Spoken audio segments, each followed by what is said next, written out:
Salam dostlar. Blender sapakları seriyamızın 3. sapağında size bugün obyekti nädip hareket ettirmeli. Şonu görkezip geçecek, nädip hareket ettirmeli, nädip rotate ettirmeli, yani aylamalı. Ve üçüncü bolsa nädip ulultmaly, kiçeltmeli, nädip sağa tarap, çepe tarap ulultup bolýa, näil obyektin tutuşyny özüni ulultup bolýa. Şonuň hemmesini şu sapağımızda görkezip geçecek. Ýadyňyza düşýän bolsa geçenki sapağımızda Blender'da nädip obyektin daşyndan hareket etmeli, yani viewport'ta navigasiýa hareketlerini öwredipdim. Şeýle aylanmak, daşyndan seretmek, aşağıdan, ýokarsydan. Indi bolsa şul obyektimiziň özüne hareket etdirýär. Obyektin özüne hareket etdirmek üçin viewport'umyzyň çep tarapyndaky menyuny ulanýar.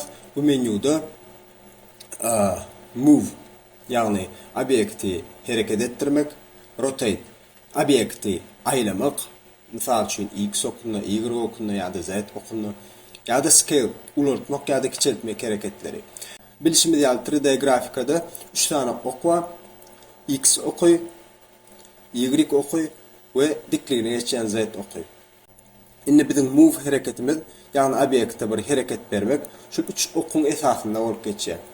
Obyekti hareket etdirmeň esasy 3 görnüşi bar. Biri klawiaturadaky shortcase üstü bilen, biri şu viewportdaky viewport'un çep tarafındaky şu tuzlaň üstü bilen, üçüncüsü bolsa berde sağ tarapdaky üstüne ne basyp çykarýas.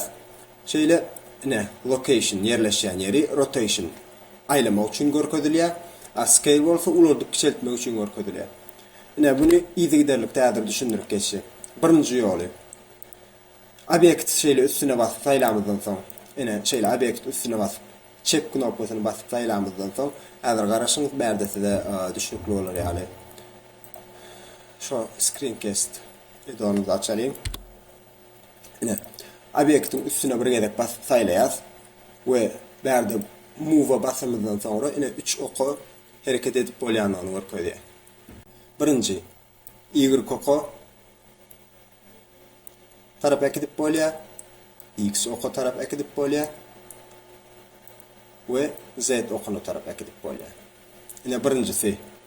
Ikincisi rotate. Yani näli? Şu 3 okun esasyny şol taraplara aýlap bolýar. Meselen birinji X okuny aýlaýas. Y okuny tarap aýlap bilýär. We Z okuny aýlap bilýär. Şol görkezýän hareketlem hemme obyektler üçin degişli. Üçüncü scale hareketi. Yani şu görýän obyektimizi öňki ýagdaýyna getirelim.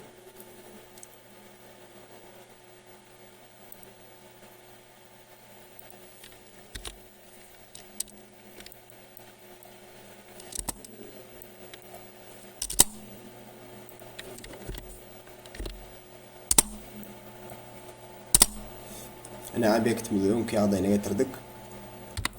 Indi obyektimizi ýokarlygyna tarap ulultjak bolýar.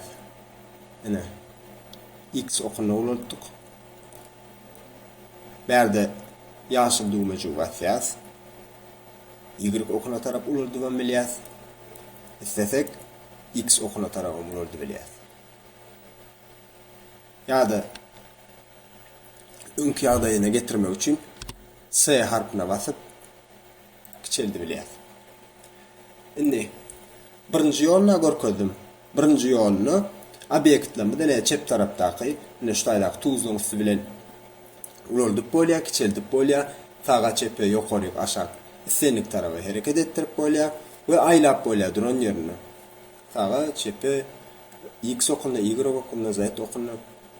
İkinji görkezjek görnüşüm şu moving edýän hareketini bir harpa basyp edip bilýär. Shortcase. Shortcase'ler ýadyňyzda saklansa ýa-da size ulanmak üçin gerek bolar. Mysal üçin men şu G harpa bassam, myşka bilen hareket etdirýän islenlik ýerine hareket etdirip bilýär. Egerde ýene bir edek myşkamy bassam, meniň gallaran ýerimde galar.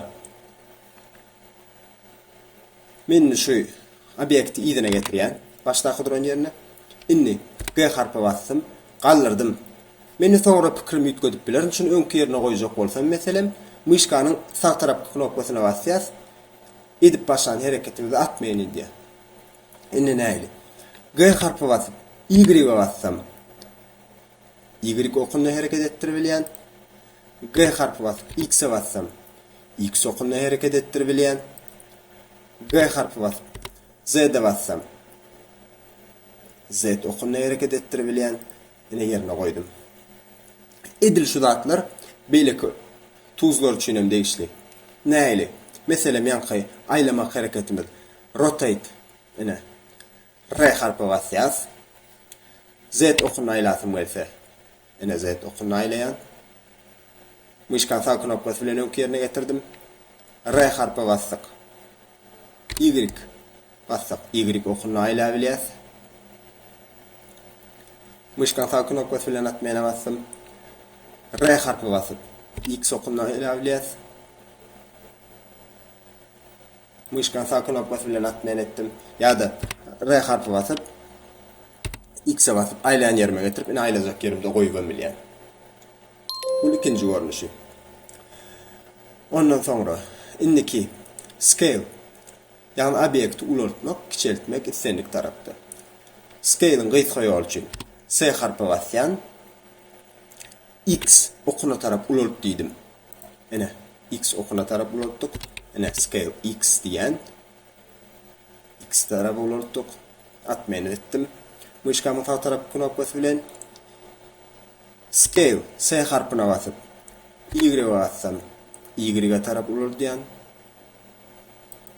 Rotate X bilen obyektimizi öňki ýagdaýyna getirelim. Scale Z diýip Z okuna taraba ulartdyň. Ene şeýle ýagdaýda. Indi şolar biziň transform indi şolong hemmesi biziň transform tool'larymyz bolup gitýär. Transform komandasy bilen bolsa şolong hemmesini bir komandamyz bilen ýerine ýetirip bolýar. Mysal üçin bu strelka basyp move edebilýäs. Ine Y okdakylaryň hemmesi ýaşyl bilen görkezipdir. Ine scale etmek üçin şu tarafa scale etmek üçin ýaşyl kubiçy çekýär sağ tarafa. Ine öňki ýaly goýdum ýa bolmasa Y okunny aýlamak üçin ine Y-de basyp saklayan we aýlayan. Ine şunuň ýaly bolup geçýär. Indi bu obyektimiz bolýan Shift A bilen täze küp getirýäni bize we indi ýan gaýdan komandalarymyň hemmesini en harpa basyp sağdaky menüden ine location'dan ýanky şu move'un hereketlerini ettirebilýän. Ýani location ýani ýerleşýän ýeri. Ine ýerleşýän ýerini X okunna ýitgödýän. Özüme tarap çekýän aňyra gitdim. Ine üstüne basyp saklaýan we sağa çep edip bilýän. Ýa-da Y okunna da ýitgödübilýän. Ýa-da Z okunna da ýitgödübilýär. Üstüne basyp saklap rotation ýanky bärdäki rotation hereketimizi edil takyk sanlar gerek bolsa bärden ýitgödübilýär. Mysal üçin X okunna rotate ettirmek üçin, ýa bolmasa Y okunna rotate ettirmek üçin, ýa bolmasa Z okunna rotate ettirmek üçin, ýa bolmasa öňki ýagdaýyna getirelim. Kübimizi öňki ýagda islendik hereketi ýa-da gaýtyralmak üçin Ctrl Z knopkalaryny basyp bilýär. Ctrl Z islendik hereketi ýa-da gaýtarýar. Ýa-da scale hereketini ine X okunna scale hereketini ine ulartdyk. Y okunna da ulartdyk, ýa-da bolmasa kiçeltdik, ýa-da ulartdyk. Z okunna da ulartýas, ýa-da kiçeltdirilýär. Dostlar, şu transform hereketlerinin hemmesini bir videoda düşündirmek istedim. Videomu halam bolsaňyz like basyň, kommentar ýazyň, soragyňyz bolsa we iň esasy kanalymyza agza bolmagy ýatdan çykarmaň.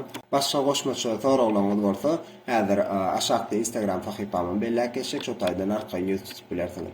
Indi kitaplarda görüşýänçek, sag bolun.